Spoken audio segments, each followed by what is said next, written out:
It's 32 degrees. And now, the fabric of family.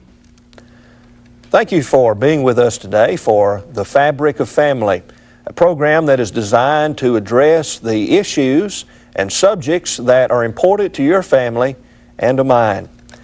We have with us today a very special guest, Gary Hill. Gary is one who has been with us on previous programming, and if you have been with us in previous programming, you know that Gary is, in addition to being a gospel preacher, is also an archaeologist. Gary, we're so delighted to have you with us today. And just tell those who maybe haven't seen the previous programs a little bit about you. Well, Barry, I'm from Summerville, Georgia, and I'm one of the evangelists at the South Bypass Church of Christ in Dalton, Georgia, and a gospel preacher. But also a few years ago, I was privileged to get into the great study of archaeology and have dug in the country of Israel and also in Jordan for 10 different seasons, starting probably about 12 years ago now that I think about it, and have really enjoyed my studies over there in the Near East and sharing it with people. How often do you go across seas? Once a year, and our dig seasons, Barry, usually a month long. Okay. And then we spend the rest of the year processing all the finds and writing about them and studying about them. And so most of archaeology is done in the library. Mm-hmm. And even though we spend a month in Israel every year. Now, can just anyone say, I want to go overseas to Israel and dig for artifacts? Yeah. No, you would be arrested immediately. And no, you'd need to, you have to be 18 to go dig in Israel, and you have to be a part of a team that's already has permission to dig. So, yes. But there are a lot of digging going on over there. Barry, what's interesting is about 95% of archaeology done in Israel is done by Americans. And they're not as interested in it as we are. And again, it's because of the Bible connections. We're fascinated by that. And most archaeology is done by American college students, American volunteers, and it's really a lot of fun. Well, when you go over to Israel and you're going to be a part of a dig site, how is it determined where you're going to dig? It's an interesting question. Most sites in Israel, Barry, are on tails, and tail is just the Arabic and Hebrew word for hillside. Most things in the ancient world were buried. There's a lot of sandstorms over there, and things get buried in time. And you know where to dig because of two reasons. Number one, we have probes. Like, for example, if we see a hillside that looks like it may have been a city, we'll have small probes, small digs, basically. And if we find stuff, we say, okay, there's going to be a lot more here. Archaeology is definitely not an exact science. A lot of it's guesswork. Other things, ancient writers mention biblical cities. Not only do we have the Bible as our greatest guide to where biblical cities are. The Bible, is filled with geographical references, and we all know, from the Bible, this place is described in this vicinity, and we find it. Also, tradition. They have a lot of tradition. The Arabs and the Israelis both, name sites based upon what they were named, 2,000 years ago or whatever. So, well, as a matter of fact, one of the famous early pioneer archaeologists was a man named Edwin Robinson. He was a Bible professor, and he went over there, and he pretty well as J.W. McGarvey, who was a pioneer gospel preacher in the churches of Christ, went over there and found a lot of sites just based upon, the Bible's description. That's interesting. So if you were going to go over to Israel, you would research, you would do some study about where various sites could possibly be. Now, is the land of Israel just, does it have a lot of land that's undeveloped? Yes, it is, Barry. There's a lot of very undeveloped land. We drive through the countryside and we see hillside after hillside. One of the games we play is I wonder what city that may have been, or what village that may have been, or what's hidden there. As a joke, we're always saying we're looking for the Ark of the Covenant. Okay. It's never been found. Yeah. Maybe it's over here. We'll go dig here. But you have to have permission by the Department of Antiquities and to dig. And again, you have to be a member of a team. And but they're asking for volunteers all the time. Anyone who's interested can certainly go. Now, is this privately owned land, or is this government land? That Sometimes it's privately owned. Sometimes, but the government, has given permission for us to dig there, and people are interested. If they think there's a significant site on their land, they would want us to come and dig. And like I said, most of it's done by Americans. They don't mess with it. When much. artifacts are found, what do? Can you just take them home with you? No, you cannot. As a matter of fact, what's sad is there is a big illegal trade of artifacts in Israel. They try to stop that. There are 4 places in the city of Jerusalem, Barry, that sell artifacts legally. And a couple of these that we find in front of us here came from that. Well, why don't you tell us a little bit about the items that are here on this table? All right. Well, these are just some of the items that I've got. Like I said, some of them that I've bought from the country of Israel itself, in the places you can buy artifacts. But some of them and most of my artifacts are things that I found myself in my digs. Very simple things that they would have used in everyday life. This is a bowl from the time of King David. It would have been painted black, as you can see, and that's pretty well worn off over the centuries. And it's just fascinating just to touch it. It's not the prettiest bowl in the world. It's not perfectly shaped, as you can see, but it was made on a potter's wheel. It had been a small wheel that a man would have turned by with his feet, and the platform itself would have been turning, and he would have made it with his hands, put the lump of wet clay on top, and made it. And so this item's about how old? This item is 3,000 years old, Barry. 3,000 years old. And from the time of King David. And we know that because we found hundreds, or probably even more, thousands of examples of this dated from that time. And we can date things from where they were found, and coins and other things. And there is been a lot of studies about pottery, because pottery, Barry, is the ancient Tupperware of the ancient world, and they stored everything in pottery. This would have been a bowl that would have sat on a table that someone would have eaten out of. This next thing is a juglet. Now, it's from the time of Abraham. This is 2000 BC, so this is 4,000 years old. It's one of the oldest things that I have. It's a small juglet. Again, it was not made on a potter's wheel. You can tell by the bottom. It was just made, with the artisan's hands. And this would have stored olive oil, and has a small spout here, and it's broken. We couldn't find the whole piece, but it's. Where was this found? This was found at our dig site at Tel Bet Shemesh, and Bet Shemesh is mentioned, Barry, in 1 Samuel chapter 6. The ark was stolen from Israel by the Philistines. Bad things happened to the Philistines. They sent the ark back to Israel. The place the ark went back to was Bet Shemesh, the first Israelite town across the border. And this would have been dated, this would have been a Canaanite juglet. During the Canaanite period. It's this is 4,000 years old. 4,000 years old. 4,000 years old. And pottery's pretty tough. You might think I'm about to drop it, but making me a little nervous. Yeah, I know. Pottery's pretty tough. Okay. It doesn't break very easy. And what basic elements of pottery are? Clay and sand, grit. Different. You can see it a lot of times. Yeah. You can see the grit pieces, and they would have mixed it together and kept it wet, Okay. and put it upon a table And again, pottery wheels were pretty early.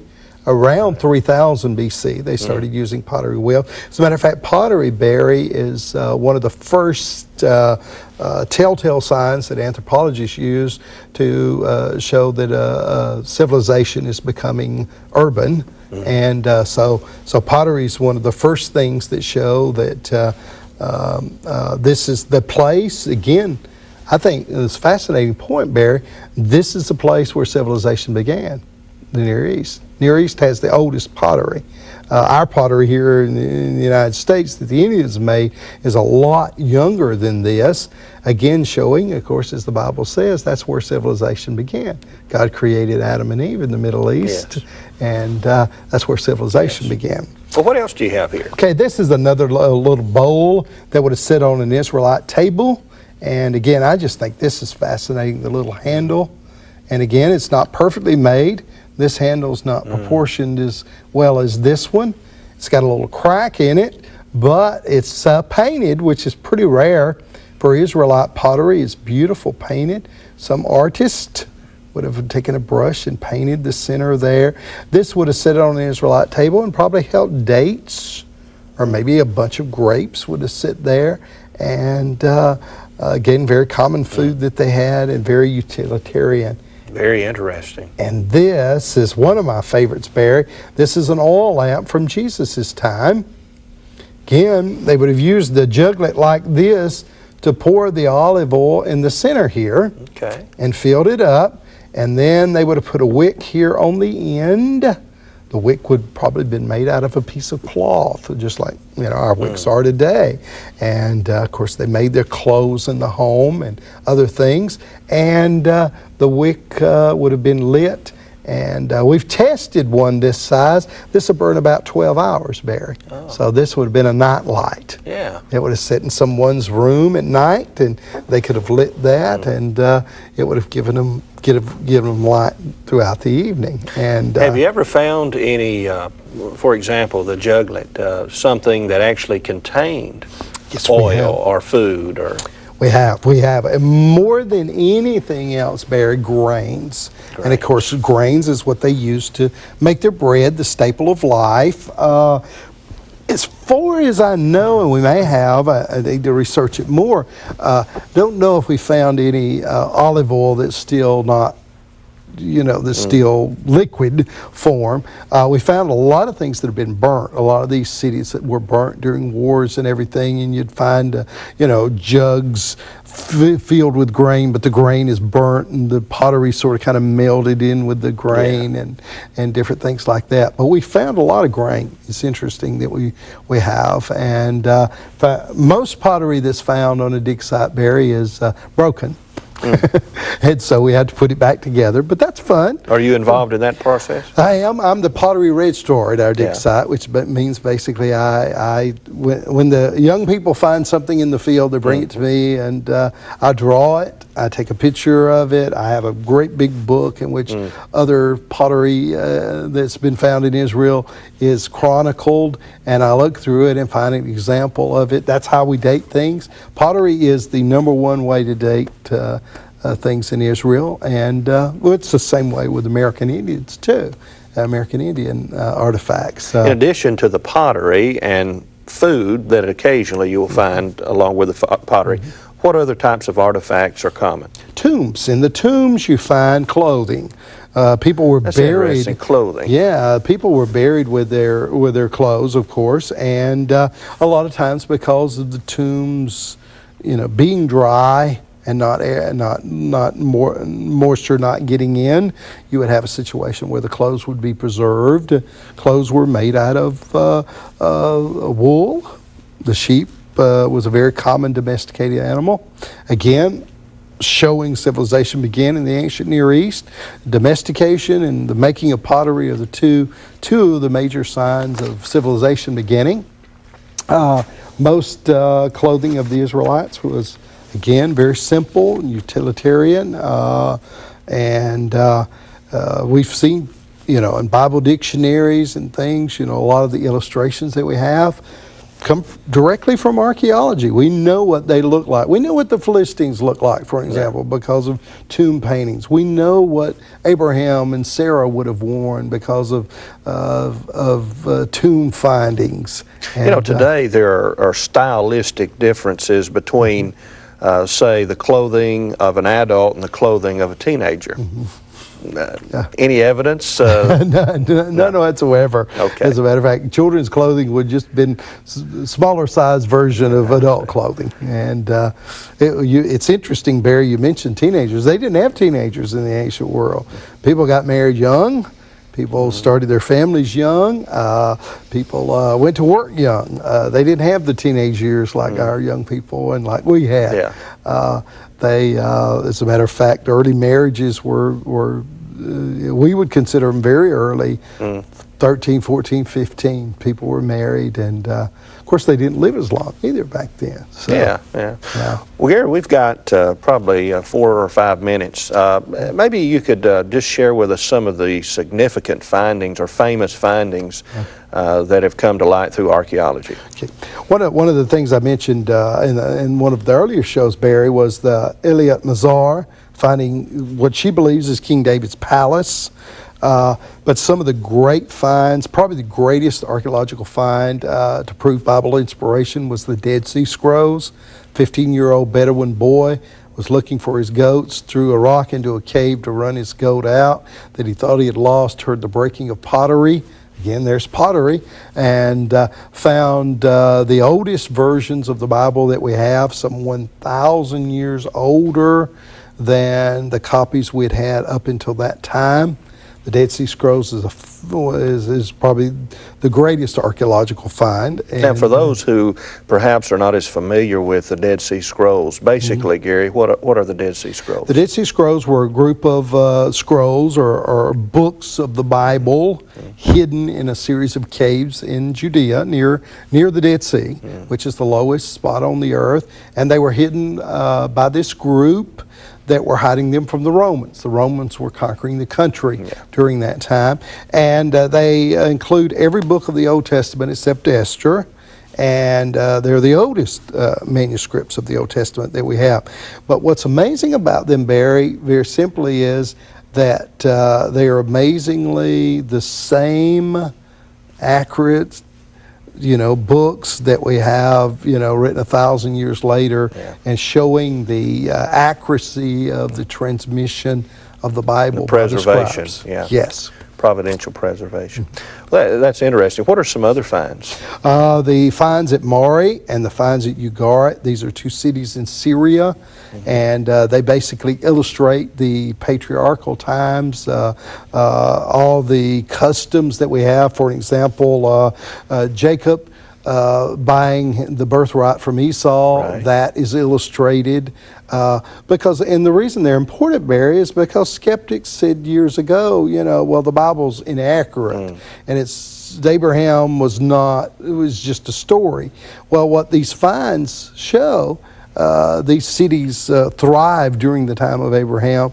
What these finds show is that the Bible is accurate historically. As a matter of fact, even Abraham's hometown, or the Chaldees, has been thoroughly excavated, showing that Abraham left this town with indoor plumbing and tremendous riches, and went out to the land of Canaan as God told him to, again illustrating his great faith.